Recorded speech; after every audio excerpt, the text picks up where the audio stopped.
자, 여러분 안녕하십니까? 회계원리 김영수입니다. 자, 이제 셋째 시간인데요. 자, 아직 안 끝났습니다. 자, 재무상태표 또 그립니다.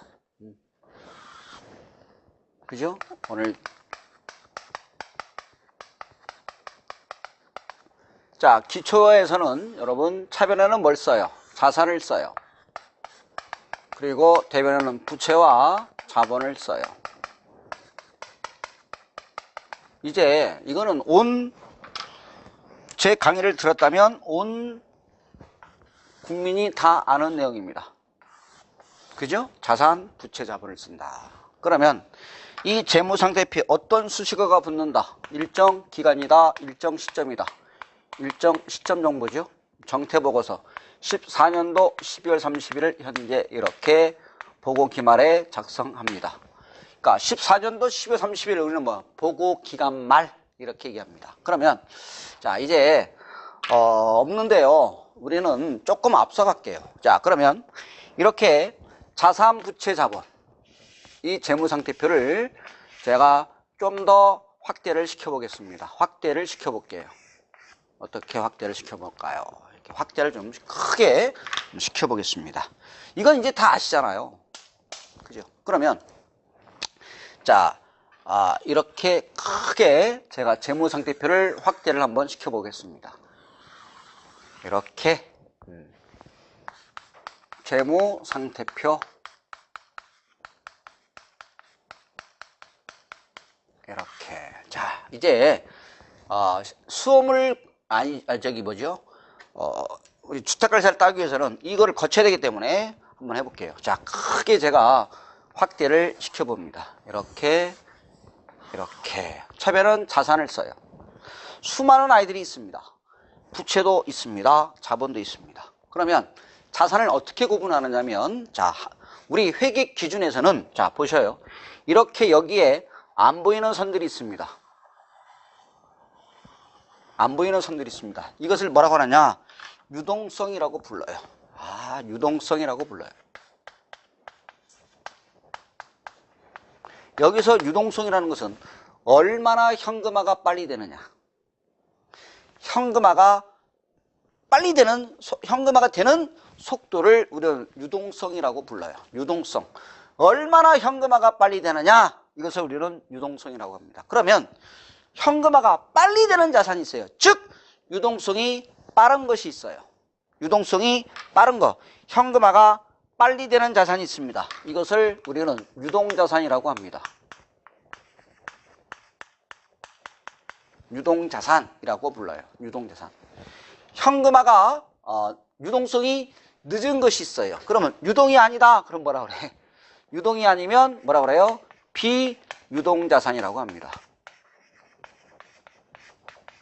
이렇게. 그러니까 유동성이 빠른 것이 있어요. 유동자산.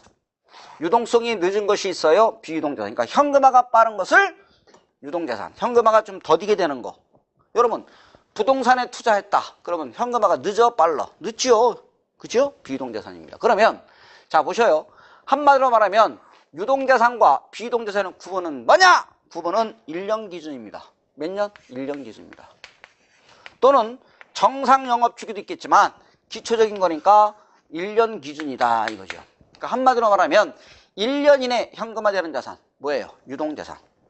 1년 후에 현금화되는 자산 비유동자산이 되겠습니다. 그러니까 기준은 몇 년 기준? 1년 기준. 아셨죠? 그러니까 요거죠. 14년도 12월 30일 현재 즉 보고 기간말로부터 1년 이내 현금화되면 유동자산. 1년 후에 현금화되는 자산 비유동자산. 그러면 한국채택국제회계기준에서는 원칙적으로 유동자산과 비유동자산을 구분하는 것을 원칙으로 합니다. 혹시 과거에 공부하신 분들은 유동성 배열법도 있었어요. 과거에는 유동성 배열법.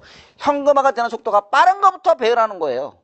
이게 원칙이었는데 지금은 유동자산과 비유동자산으로 구분하는 것을 원칙으로 합니다.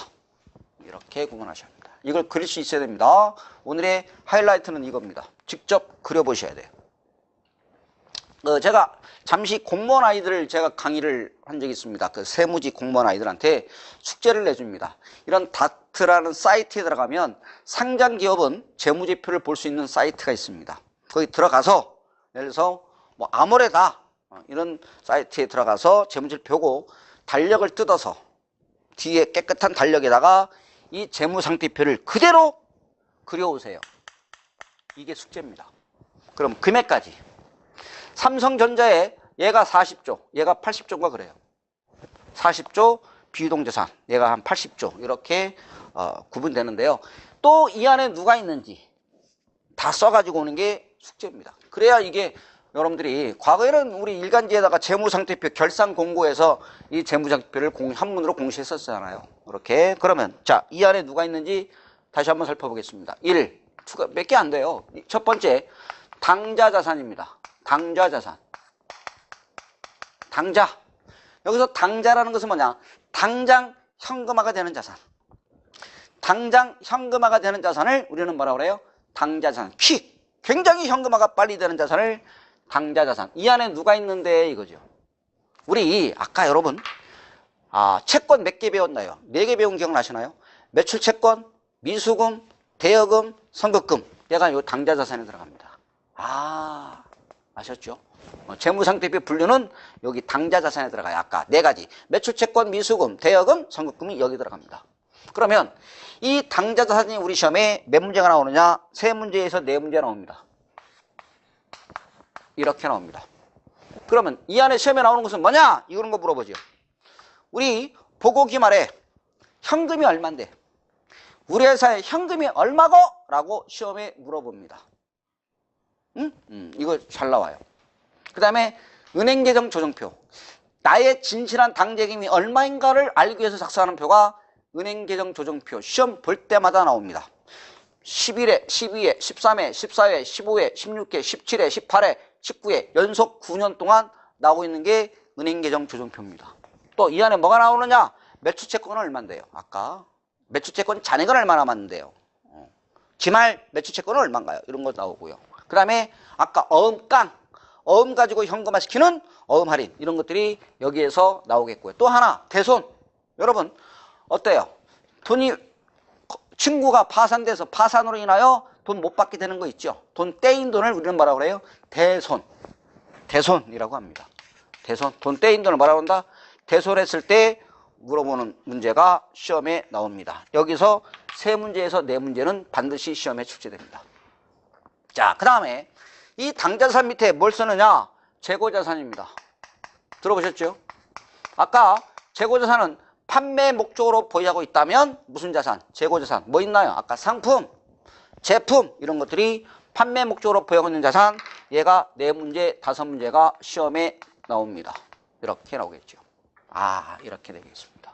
그래서 유동자산 2가지입니다. 당자자와 뭐가 있다? 재고자산. 어려운 거 없잖아요. 그죠? 그 다음 비유동자산 소개합니다. 얘는 장기죠. 1년 이상 장기성 자산입니다. 1년 이상 미래 경제적 효익을 가져줄 수 있는 거. 아까 배운 거 첫 번째 소개합니다. 사용 목적인데 물리적 형태가 있다면 무슨 자산? 유형자산입니다. 유형 형태가 있다. 유형자산. 그래서 지난 강의 시간에 설명을 좀 들어봤죠. 얘가 4문제에서 6문제까지 시험에 나오는 경우도 있습니다. 자, 그 다음에 사용 목적은 목적인데 물리적 실체가 없습니다. 형체가 없다. 무슨 자산? 무형자산. 반드시 한 문제 출제됩니다. 마지막 임대 수익을 원합니다. 시세 차익을 원합니다. 무슨 부동산이라고 그랬나요? 투자 자산이 아니라 엄밀히 말하면 투자 부동산이라고 부릅니다. 한 문제 반드시 시험에 출제가 됩니다. 이렇게 되겠습니다. 그래서 자산이 끝납니다.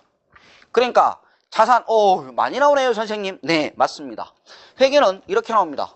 기초과정부터, 회계는 지금 우리가 지금 하고 있는 기초과정부터 어디까지? 자산까지만 공부하셔도 몇 개나 맞는다. 20문제는 맞춥니다. 20문제가 넘을 수도 있고요.